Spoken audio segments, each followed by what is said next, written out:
تو بہرحال نبی پاک علیہ الصلوۃ والسلام سبحان اللہ صدقے کے فضائل کتنے. نبی پاک علیہ الصلوۃ والسلام فرماتے ہیں بے شک صدقہ کرنے والوں کو صدقہ قبر کی گرمی سے بچاتا ہے اور بلا شبہ مسلمان قیامت کے دن اپنے صدقے کے سائے میں ہوگا. جب سایہ نہیں ہوگا، جب بہت گرمی ہوگی، جب بڑی تپش ہوگی، سوچو صدقہ کرنے والا کتنا خوش نصیب ہے. اور وہ اور خوش نصیب ہے جو روزانہ کچھ دنوں کے بعد جب موقع ملتا ہے دیتا ہی رہتا ہے. میرا سایہ بڑا ہو جائے، میں اس گرمی میں کہیں تپش پہ مارا نہ جاؤں. اگر اس نیت سے صدقہ دو کہ مولا کریم قیامت کے دن کی گرمی سے بچا لیجیے تو انشاءاللہ صدقہ دینے کا لطف بھی اور آئے گا. یا الہی گرمی محشر سے جب پڑھ کے بدر دامن محبوب کی ٹھنڈی ہوا کا ساتھ ہو. یا الہی جب زبانیں باہر آئے پیاس سے ساقی کوثر شہے جود و عطا کا ساتھ ہو. اے میرے بیچے اسلامی بھائیوں، صدقہ دینے میں بڑی جس کو کہنا خوشی دلی کے ساتھ آگے بڑھ بڑھ کر ان موقعوں سے فائدہ اٹھانا چاہیے. صدقہ عمر میں اضافے کا بھی باعث بنتا ہے. جی ہاں، بڑا کمال کا واقعہ ہے. حضرت عیسیٰ علیہ السلام کے زمانے میں ایک دھوبی تھا، لوگوں کے کپڑے آپس میں تبدیل کر دیتا تھا. تو لوگوں نے حضرت عیسیٰ علیہ السلام کو اس کے بارے میں بتایا کہ حضور یہ بندہ بڑا گڑبڑ بندہ ہے، سب کے کپڑے ملا دیتا ہے، تو آپ جو ہے اس بندے کے لیے کچھ کیجئے. آپ نے اللہ کی بارگاہ میں اس کی ہلاکت کی دعا کر دی. وہ بندہ دھوبی اپنے معمول سے گھر سے نکلا، اس کے پاس 3 روٹیاں تھیں. ایک سائل آیا تو اس نے ایک روٹی اسے دے دی. سائل نے دعا دی اللہ تعالیٰ تجھ سے آفات سماویہ یعنی آسمانی آفتیں سے تجھے بچا لے. دھوبی نے اس دعا سے بڑا متاثر ہوا، ایک اور روٹی دے دی. اس سائل نے دعا کی کہ اللہ تعالیٰ تجھے جملہ آفتوں سے محفوظ رکھے. اس نے تیسری روٹی بھی دے دی. تو دھوبی سے اس سائل نے دعا کی اللہ تعالیٰ تجھے توبہ کی بھی توفیق عطا فرمائے. اب ایک بڑا سانپ جو ہے اس کی گٹھڑی میں داخل ہو چکا تھا، کیونکہ اب اس کی ہلاکت کی دعا ہو گئی تھی. اس سانپ کی گویا قدرتی یہ ڈیوٹی لگائی گئی تھی کہ اس دھوبی کو کاٹنا ہے. جب دھوبی کپڑے لینے کے ارادے سے اس نے گٹھڑی کے اندر ہاتھ ڈالا تو فرشتے نے اس سانپ کو لوہے کی ایک لگام ڈال دی اور وہ دھوبی سلامتی کے ساتھ واپس آ گیا. دھوبی کو پتہ ہی نہیں چلا کیا ہوا ہے. لوگوں نے حضرت عیسیٰ علیہ السلام سے عرض کی کہ اے روح اللہ، دھوبی تو صحیح سلامت واپس آ گیا، آپ نے تو اس کی ہلاکت کی دعا کی تھی، آپ تو اللہ کے نبی ہیں. ذرا سنو. حضرت عیسیٰ علیہ السلام نے اس دھوبی کو بلایا، فرمایا بتاؤ تم نے کون سی بھلائی کی ہے؟ کہتا 3 روٹیاں تھیں، وہ تینوں اللہ کی راہ میں صدقہ کی، اور وہ مجھے فقیر جو تھا وہ ہاتھ اٹھا کر جھولیاں اٹھا کر دعائیں دیتا رہا. تو آپ علیہ السلام نے اس سانپ سے پوچھا کہ تم نے اسے قتل کیوں نہیں کیا؟ تو سانپ نے عرض کی اے اللہ کے نبی، اللہ عز و جل نے آپ کی دعا قبول فرما لی تھی اور مجھے اس کو ہلاک کرنے کے لیے بھیجا تھا. جب اس دھوبی نے سائل کو صدقہ دیا تو ایک فرشتے نے آ کر مجھے لوہے کی لگام ڈال دی. جب لوگوں نے یہ بات سنی، دھوبی نے یہ بات سنی، اسے بڑا تعجب ہوا کہ اتنا گناہگار، میں لوگوں کو اتنی تکلیف پہنچانے والا، صرف ایک نیکی کی اور مجھے آفت سے بچا لیا گیا. اس دھوبی نے توبہ کر لی کیونکہ اس سائل نے توبہ کی بھی دعا کی تھی. تو پتہ یہ چلا آفتوں سے بچنا چاہتے ہیں، مصیبتوں سے بچنا چاہتے ہیں. آج کل تو کرونا وائرس کا زمانہ ہے، بلاؤں کا زمانہ ہے. ارے اس میں تو زیادہ صدقہ دینا چاہیے، اپنے نام کا بھی، بچوں کے نام کا بھی، فیملی کے ہر فرد کے نام پر صدقہ نکالتے رہیں کہ یا اللہ صدقے کی برکت سے ان بلاؤں ان وباؤں سے بچانا. ارے وباؤں سے، بلاؤں سے، آنے والی مصیبتوں سے صدقہ کیسے بچاتا ہے کہ سنیے. ایک شخص سیدنا ابو ہریرہ رضی اللہ تعالیٰ عنہ کی بارگاہ میں حاضر ہوا، کہنے لگا حضور میرا بیٹا سمندری سفر پر گیا ہے، آپ اس کے لیے دعا فرمائیں. آپ رضی اللہ تعالیٰ عنہ نے فرمایا اس کی طرف سے صدقہ دو. سفر پر جایا کرو نا، صدقہ دے کے جایا کرو. بیٹا یا فیملی کا کوئی فرد سفر پر ہے، صدقہ دو کہ خیر سے واپس آ جائے. سیدنا ابو ہریرہ رضی اللہ تعالیٰ عنہ نے فرمایا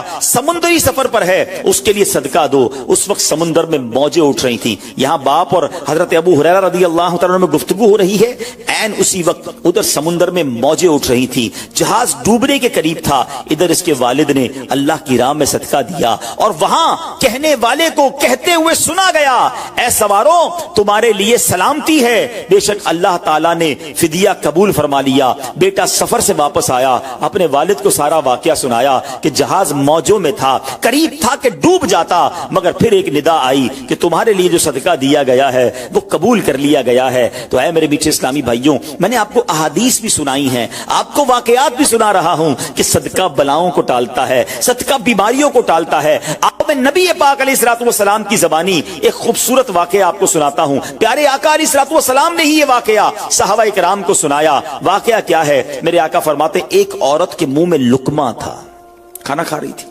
ہاتھ میں لقمہ اور منہ میں ڈال لیا. اتنے میں دروازے پر ایک سائل آیا.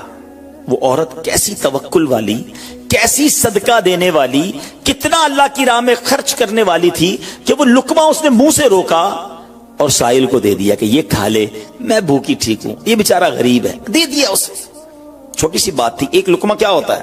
کچھ لوگ ہی کہتے ہیں پیسے ہی تھوڑے ہیں جیب میں, 5 10 15 روپے 50 روپے 100 روپے کے صدقے سے کیا ہوگا, میں تو خود غریب ہوں. سنو, ایک ہی لقمہ تھا نا, دیگ نہیں تھی بریانی کی, ایک لقمہ تھا. اور یہ واقعہ سرور کائنات علیہ الصلوۃ والسلام اپنے صحابہ کو سنا رہے ہیں. فرمایا وہ لقمہ اس عورت نے روکا اور فقیر کو دے دیا. اب اس عورت کے کچھ عرصے بعد بچے کی ولادت ہوئی. بچہ تھوڑا سا بڑا ہوا, باہر ماں کے ساتھ چلنے لگا, گھومنے پھرنے لگا. تو باہر گیا تو ایک بھیڑیا آیا, اور بھیڑیا آ کر اس کے بچے کو اس نے منہ سے پکڑا اور بھاگ گیا. ماں پیچھے بھاگ رہی, میرا بیٹا میرا بچہ, اور بھیڑیا آگے بھاگ رہا ہے. اللہ اکبر. اللہ تبارک و تعالی نے ایک فرشتے کو حکم دیا کہ بھیڑیے کے پیچھے جاؤ, اس کے منہ سے بچہ چھین کر لاؤ اور اس کی ماں کے حوالے کر دو, اور ماں کو کہہ دینا اللہ عز و جل نے تم پر سلام بھیجا ہے اور فرمایا ہے کہ یہ لقمے کے بدلے لقمہ ہے. بات آئی سمجھ میں؟ اپنا لقمہ جو تم نے میری راہ میں دیا تھا, بھیڑیے کے لقمے سے تمہارے بیٹے کو بچایا ہے تمہارے رب نے. اللہ نے سلام بھیجا ہے. اے میرے میٹھے اسلامی بھائیو, یہ حدیث بتا رہی ہے کہ گناہ, نیکی جو تھوڑی سی بھی ہو نا, وہ ضائع نہیں کی جاتی, وہ اللہ کے یہاں محفوظ ہے. جمعے کے خطبے میں ایک حدیث سنتے ہیں, البر لا یبلا والذنب لا ینسا والدیان لا یموت. سن لو, نیکی پرانی نہیں ہوتی, گناہ بھلایا نہیں جاتا, اور فیصلہ کرنے والا جو رب عز و جل ہے اسے موت نہیں آتی ہے. اب ہمیں سوچنا ہے کہ ہم نیکی کر بھی رہے ہیں کہ نہیں, کہ گناہ کر کر کے اپنے اکاؤنٹ کو بھری جا رہے ہیں. یہ چھوٹے چھوٹے صدقے جب جب موقع ملے نا, ماشاءاللہ ہم جمعہ پڑھنے جاتے ہیں, کل بھی جائیں گے. مسجدوں میں ہم نے دیکھا ہوگا مسجد کا ڈبہ آتا ہے سامنے, کچھ نہ کچھ ڈال دیا کرو اس نیت کے ساتھ یار تھوڑے اور جمع کرا دوں اپنی آخرت میں, تھوڑے اور اپنے پیسے جمع کرا, تھوڑے اور آگے چلے جائیں. اور یہ میں ایسے ہی خود نہیں کہہ رہا, سبحان اللہ. میں آپ کو بڑی خوبصورت 2-3 حدیثیں سناتا ہوں. پہلے تو یہ سمجھیے کہ آج کل دنیا میں اور آپ یہ چاہتے ہیں کہ ہمارے جو پیسے ہیں نا سیکیور رہیں. آج کل بڑا عجیب معاملہ, اچانک آگ لگ جاتی ہے, کسی کے پیسے چوری ہو جاتے ہیں, لوگ پریشان رہتے ہیں, سیکیورٹی مل جائے. ٹھیک ہے, تو میں آپ کو ایک حدیث سنانے جا رہا ہوں. نبی پاک علیہ الصلوۃ والسلام فرماتے ہیں, اللہ کے حبیب علیہ الصلوۃ والسلام فرماتے ہیں کہ رب عز و جل فرماتا ہے, یعنی یہ حدیث قدسی ہے. اللہ فرماتا ہے, اے ابن آدم, اپنے خزانے میں سے میرے پاس کچھ جمع کر دے, اپنے پیسوں میں سے کچھ پیسے میرے پاس جمع کر دے. میں حدیث کا خلاصہ عرض کر رہا ہوں. نہ جلے گا, نہ ڈوبے گا, نہ چوری کیا جائے گا. سنو کیسی سیکیورٹی ہے. انشورنس آج کل لوگ کراتے ہیں جس میں بعض اوقات حرام انشورنس ہوتی ہے.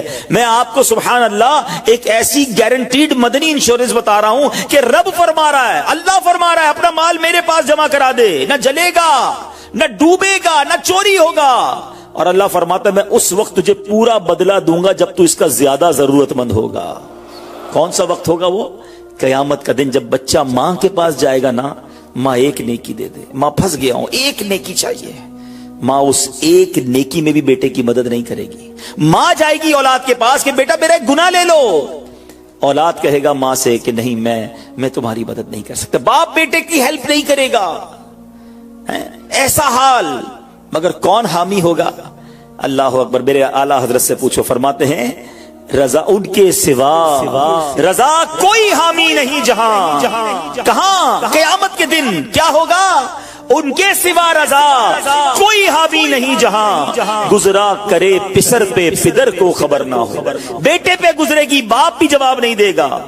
ذرا تصور کریں, امیجن کریں, قیامت کا دن ہوگا, کسی کا نامہ اعمال تولا جا رہا ہو اور ایک نیکی کی وجہ سے وہ پھنس جائے. گناہ ایک زیادہ ہے, پلڑا بالکل ایک نیکی کی وجہ سے نیچے ہے. کتنا یاد آئے گا کہ کاش تھوڑا اور صدقہ کر دیتا, کاش 2 رکعت نفل پڑھ لیتا. نفل چھوڑ دیتے ہو نا, نفل ہی ہے نا, درود نہیں پڑھتے, ذکر الہی نہیں کرتے, چھوٹی چھوٹی نیکی سمجھ کر چھوڑتے ہو. اگر یہ چھوڑتے وقت خیال آئے نا کہ کہیں ایسا نہ ہو کہ وہی ایک نیکی کم پڑ گئی اور میں اللہ نہ کرے جہنم میں نہ ڈال دیا جاؤں. فَأَمَّا مَن ثَقُلَتْ مَوَازِينُهُ جس کی تولے بھاری ہو گئی، قرآن کہتا ہے فَهُوَ فِي عِيشَةٍ رَاضِيَةٍ وہ من مادے چین میں، عیش میں ہوگا. اور جس کی تولے ہلکی پڑ گئی وَأَمَّا مَن خَفَّتْ مَوَازِينُهُ فَأُمُّهُ هَاوِيَةٌ وَمَا أَدْرَاكَ مَا هِيَ نَارٌ حَامِيَةٌ جس کی تولے ہلکی پڑ گئی، وہ نیچا دکھانے والی گود میں ہے، اور وہ کیا ہے تم نے کیا جانا؟ شولے مارتی بھڑکتی ہوئی آگ، یعنی جہنم میں ڈالا جائے گا اگر تولے ہلکی پڑ گئی. تو اگر اپنے اس اسکیل کو بھاری کرنا چاہتے ہو تو اللہ فرما رہا ہے اس وقت میں لوٹاؤں گا جب تم زیادہ ضرورت مند ہوگے، جب تمہیں زیادہ ضرورت ہوگی. یہ سیکیورٹی ہے. اچھا پھر کچھ لوگ بڑے عجیب ہیں، وہ کہتے ہیں یار پیسے تو ہم نے خرچ کر دیے، رمضان میں دی نا، زکات بھی پوری دے دی، بڑا کاؤنٹ کر کے چلتے ہیں، پورے ہو گئے بھائی، اب اگلے سال آنا. وہ اللہ کے بندو جو رب تمہیں روز دے رہا ہے، عطائیں دیے جا رہا ہے، اور تم کیلکولیٹ کر کے لاک کر دیتے ہو صدقے کو. ایسا نہ کرو. میں آپ کو ایک اور حدیث سناتا ہوں. اللہ کے حبیب صلی اللہ تعالی علیہ وسلم فرماتے ہیں کہ پیارے آقا نے فرمایا مال کو روک کر نہ رکھو، روک کر نہ رکھو، کہیں یہ نہ ہو کہ تم سے بھی روک لیا جائے. ہاں ہمارے لیے تو نہیں روکا جا رہا نا. مثال کے طور پہ دکاندار بیٹھے ہوں گے یا بزنس کمیونٹی کے لوگ بیٹھے ہوں گے، آپ کا مثال کے طور پہ مہینے کا 1 لاکھ روپے کا خرچہ ہے. کبھی کبھی ایسا بھی ہوتا ہے پہلے 2-3 دنوں میں 1 لاکھ روپے ہو جاتے ہیں پورے. تو کیا تالا لگاتے ہو کہ چلو بھائی اب پورے مہینے کا ہو گیا، 27 دن بعد آئیں گے؟ نہیں، آنے دو جتنا آ رہا ہے. ہم آنے والی سائڈ تو نہیں روک رہے، ہاں خرچ اللہ کی راہ میں کرنے والی روک لیتے ہیں. جب وہ دینے میں نہیں روک رہا تو تم اللہ کی راہ میں خرچ کرنے میں نہ روکو. میں حدیث سنا رہا ہوں کہ روک کر خرچ نہ کرو، روک کر نہ رکھو، کہیں یہ نہ ہو کہ تم سے بھی روک لیا جائے. ایک دوسری روایت میں کہ نبی پاک علیہ الصلوۃ والسلام نے فرمایا خرچ کرو، گن کر نہ رکھو، کہیں یہ نہ ہو کہ اللہ بھی تمہیں گن کر نہ دے، کہیں یہ نہ ہو کہ اللہ بھی تمہیں گن کر دے. اور بچا کر نہ رکھو، کہیں ایسا نہ ہو کہ اللہ بھی تم سے بچا کر رکھنے لگے. ادھر سے رک گیا نا، عطائیں رک گئی تو کہاں جائیں گے آپ؟ دیکھیں اچھا آج کے دور میں تھوڑا سا آپ سروے کر لیں، جتنے لوگ آپ کو صدقہ خیرات چیریٹی کرنے والے، کھانا کھلانے والے، آپ کو جو لوگ ملیں گے نا، آپ دیکھیں ان کا سرمایہ بڑھ ہی رہا ہوتا ہے، ان کا مال میں اضافہ ہی ہو رہا ہوتا ہے، کیونکہ اللہ پاک انہیں دنیا میں بھی نواز رہا ہوتا ہے. تو ہے میرے میٹھے اسلامی بھائیوں، پھر کتنی چیزیں آپ دیکھیں کہ بچ رہی ہیں، بلاؤں سے بچ رہے ہیں، آفتوں سے بچ رہے ہیں، رزق میں اضافہ، بری موت سے بچاؤ، قیامت کے دن اپنے صدقے کے سائے میں بندہ رہے، دنیا میں مال میں اضافہ، یعنی بینیفٹ ہی بینیفٹ ہے، فائدہ ہی فائدہ ہے اللہ کی راہ میں خرچ کرنا. اور سچی بات یہ ہے کہ یہ بریلینٹ کمال کی انویسٹمنٹ ہے کہ جو آپ کو ملے گی. اچھا دنیا میں لوگ معاذ اللہ ثم معاذ اللہ سود پر پیسے دیتے ہیں، حرام جہنم میں لے جانے والے کا پیسے دیتے ہیں اور وہ بڑھا کے دیتے ہیں، ہے نا، بینک میں رکھواتے ہیں، ادھر سے بڑھ جاتے ہیں. جہاں غیر شرعی کام ہے میں اس کی بات کر رہا ہوں. تو کبھی بھی ایسے منافع کی طرف نظر نہیں ہونی چاہیے، کیونکہ سود پر کام کرنے والا یہ اللہ سے جنگ کرتا ہے. اللہ مجھے آپ کو ہماری نسلوں کو حرام روزی سے بچائے، فقط حلال روزی عطا فرمائے. مگر آؤ میں آپ کو ایک ایسی انویسٹمنٹ بتا رہا ہوں جس میں اضافہ بھی ہوگا، اور ایسا اضافہ ہوگا کہ دنیا میں کوئی آپ کو ایسا منافع نہیں دے گا. اور یہ میں نہیں کہہ رہا، حدیث پاک کا مفہوم ہے. ہم جب صدقہ کرتے ہیں نا، میرے اور آپ کے ہاتھ سے نکلتا ہے. اللہ کے حبیب علیہ الصلوۃ والسلام فرماتے جس کا مضمون ہے کہ جب صدقہ بندے کے ہاتھ سے نکلتا ہے، ہاتھ سے نکلتے ہی اللہ کے دستے قدرت میں چلا جاتا ہے، اور اللہ تمہارے صدقوں کو پالتا ہے جیسے تم جانور کو پالتے ہو. چھوٹا بچڑا ہوتا ہے، چھوٹا جانور ہوتا ہے، آہستہ آہستہ بڑا ہوتا ہے نا. فرمایا جب بندہ کھجور کا صدقہ دیتا ہے نا، قیامت کے دن اس کھجور کے صدقے کا رب کریم اسے احد پہاڑ جتنا ثواب عطا فرمائے گا. بڑھتا جائے گا، تھوڑا تھوڑا صدقہ بھی قیامت کے دن اللہ نے چاہا پہاڑوں کی مانند ملے گا. تو میں آپ سے پوچھتا ہوں کہ آخرت کے اکاؤنٹ میں کیا جمع کروایا ہے؟ لوگ کہتے ہیں میں نے فلاں جگہ سیف ڈپازٹ کرائی ہوئی ہے، فلاں جگہ انویسٹمنٹ کی ہوئی ہے، فلاں پراپرٹی لی ہوئی ہے، اس کا ریٹ بھی بڑھ رہا ہے، ادھر سے کرایہ آ رہا ہے، سونا لے کے رکھ لیا اس کا ریٹ بڑھ رہا ہے، جناب ڈالر رکھنا چاہیے. عجیب پلاننگ ہے. کس لیے؟ دنیا کے لیے. ادھر کے لیے کوئی اکاؤنٹ کھولا نہیں کھولا. آخر میں آپ کو لاجیکلی ایک چوٹ کرنے والا واقعہ سناتا ہوں، پھر انشاءاللہ کنکلوژن کی طرف آتے ہیں. کہ ایک ملک تھا، اس میں ایک بڑا نرالا کمپٹیشن ہوا، امیزنگ، حیرتناک. بادشاہ تو بادشاہ ہوتے ہیں، مرضی جو ان کی کریں. بادشاہ نے اعلان کر دیا جناب پورے ملک میں چیک کرو سب سے بڑا بے وقوف کون ہے، اس کو تحفہ دینا ہے. عقل مندوں کے مقابلے تو سنے تھے، بیوقوف کا مقابلہ، چلے جناب شروع ہو گئے مقابلے. عجیب عجیب بیوقوف آتے تھے، اپنے کرتب دکھاتے، اپنی باتیں دکھاتے. وزیر تھے جو ٹیسٹ کرتے کرتے کرتے آخر کار ایک بندہ ایسا تھا جس سے بڑا بیوقوف پورے ملک میں نہیں تھا، بادشاہ کے سامنے کھڑا کر دیا. کہ بادشاہ سلامت بڑے تجربے کیے، بڑے ٹیسٹ کیے، he is the biggest fool of our country, یہ ہمارے ملک کا سب سے بڑا جو ہے نا بیوقوف ہے. بادشاہ نے کہا چیک کر لیا، کہا چیک کر لیا. بادشاہ نے اپنی مالا اتاری سونے جواہرات کی، اس بیوقوف کو پہنا دی. بیوقوف بڑا خوش گھر آیا. تھوڑے دن ہوئے تو بیوقوف کو پتا چلا کہ بادشاہ سلامت بڑے بیمار ہیں، بڑے زیادہ بیمار ہو گئے ہیں. کہتا اچھا میں بھی جاؤں گا دیکھنے. تھا تو بیوقوف نا، سمجھ تو پڑتی نہیں تھی. چلا گیا بادشاہ کے پاس. کہا بادشاہ سلامت کیا حال ہے آپ کے، سنائیے، سنا ہے بڑے بیمار ہو گئے ہیں. بادشاہ بہت زیادہ بیمار تھا، آخری لمحات تھے. کہتا ہے بس اب تو اس جہان کو چھوڑ کر جا رہا ہوں. اچھا، بیوقوف کہتا ہے بادشاہ کو اچھا آپ کہیں اور جا رہے ہیں؟ کہاں جا رہے ہیں؟ اس کو یہ بھی نہیں پتا تھا کہ مرنا بھی ہوتا ہے، بیوقوف جو تھا.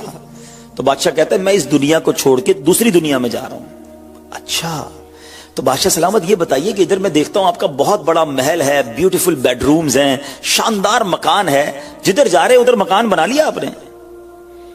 تو بادشاہ کہتا نہیں، ادھر تو میں نے جھوپڑی بھی نہیں بنائی ہے. اچھا، بادشاہ سلامت میں دیکھتا ہوں آپ کے پاس بہت پیسے ہیں، بڑا مال ہے، آپ تو بانٹتے بھی سونا ہی ہیں، سونے کے جواہرات کے ڈھیر لگے ہوئے ہیں آپ کے پاس، جدھر جا رہے ادھر پیسے بھجوا دی نہیں بھجوائے؟ تو بادشاہ کہتا ہے میں نے تو وہاں پوٹی کوڑی بھی نہیں بھجوائی ہے. اچھا بادشاہ صاحب میں دیکھ رہا ہوں آپ کے آس پاس بڑے خادم خادمائیں، کنیز غلام ہیں، ہر طرف آپ کے خدمتگار ہیں، جدھر جا رہے ہیں ادھر کچھ غلام کنیز خادمہ بھجوائے نہیں بھجوائے؟ بادشاہ کہتا ہے ادھر تو کوئی خادم نہیں ہوگا. اس بیوقوف نے بڑی کمال کا کام کیا. اس نے وہ مالا اتاری اور بادشاہ کے گلے میں پہنا دی. کہا حضور پھر مجھ سے بڑے بیوقوف تو آپ ہوئے نا، آپ کو پتا ہے آپ کہیں اور جا رہے ہیں، آپ کو پتا ہے اس دنیا سے آپ کسی اور دنیا میں جا رہے ہیں، نہ گھر بنایا، نہ پیسے بھجوائے، نہ خادم بھجوائے، کرو گے کیا ادھر؟ بس تو یہ حکایت ہے، مگر سچ بتاؤ یہ کتنی بڑی چوٹ ہے. شاید جتنے لوگ مجھے یہاں سن رہے ہیں سب گھر میں ہی رہتے ہیں، جھوپڑی میں یا روڈ پہ کوئی نہیں سوتا ہوگا. دنیا میں جو مجھے سن رہے ہیں بہت سو کے پاس مکانات ہیں، مگر کیا جنت میں گھر بن گیا؟ ادھر سے تو جانا ہی ہے نا، تھوڑے ہی دن رہ گئے. جی ہاں تھوڑے ہی دن رہ گئے. ہمیں نہیں پتا کہ آج کا دن اور آج کی رات بھی زندہ رہیں گے کہ نہیں، لیکن جیسے ہی آنکھیں بند ہوئی، جیسے ہی سانسیں ختم ہوئی، ادھر کیا ہے میرے پاس؟ ادھر تو گھر میرا نہیں، پرایا ترکا. کیا کہتے جیسے ہی میری اور آپ کی آنکھیں بند ہوں گی نا، حساب کتاب شروع ہو جائے گا. یہ بیٹے کو کتنا ملے گا، بیٹی کو کتنا ملے گا، بیوی کو کتنا، جناب رشتہ دار سارے حساب کتاب لے کے بیٹھ جائیں گے. میرا کچھ بھی نہیں بچنا. بلکہ کتابوں میں لکھا کہ جب انسان مرتا ہے نا، قبر میں جاتا ہے تو گھر والے کہتے ہیں میت نے پیچھے کیا چھوڑا، فرشتے کہتے ہیں میت نے آگے کیا بھیجا ہے. بتاؤ نا کیا بھیجا ہے ادھر گھر ریڈی ہے کہ نہیں؟ ادھر کچھ پیسے، ادھر کوئی ڈپوزٹ، جو اللہ فرما رہا ہے اپنا خزانہ میرے پاس جمع کروا، میں تجھے لوٹاؤں گا، میں نے جمع کروایا کہ نہیں؟ یہ سوچنے والی بات ہے. یہ سب ادھر رہ جائے گا. کتنا کھا لوں گا میں، کتنا پہن لوں گا، جو بڑا ہوا وہ ادھر ہی رہ جانا ہے. ادھر بھیج دوں کیونکہ وہاں اکیلا ہوں گا، میرے اعمال تولے جائیں گے اور مجھے پتا ہے گناہ ہی گناہ ہے، خطائیں ہی خطائیں ہیں. مارا جاؤں گا، پکڑا جاؤں گا، اگر اللہ صدقہ قبول کر لے، کچھ نیکیاں ایسی کر جاؤں جو آخرت کے اکاؤنٹ میں جمع ہو جائیں. تو اے میرے میٹھے اسلامی بھائیوں، خدا را آج یہ ذہن بنا لیجئے کہ جب بھی اللہ کی راہ میں خرچ کرنے کی باری آئے تو اس کو برڈن فیل نہ کریں، بوجھ فیل نہ کریں، سعادت فیل کریں، محسوس کریں کہ یا اللہ تیری مہربانی، پھر موقع دیا اپنے اکاؤنٹ میں جمع کرانے کا. ویڈیو دیکھنے کا شکریہ. اگر آپ چینل پر نئے ہیں تو سبسکرائب کر لیں اور ساتھ ہی ساتھ بیل آئیکن پر بھی کلک کر دیں تاکہ یوٹیوب ہماری ہر ویڈیو کا نوٹیفیکیشن سب سے پہلے آپ کو بھیج دے. جزاک اللہ.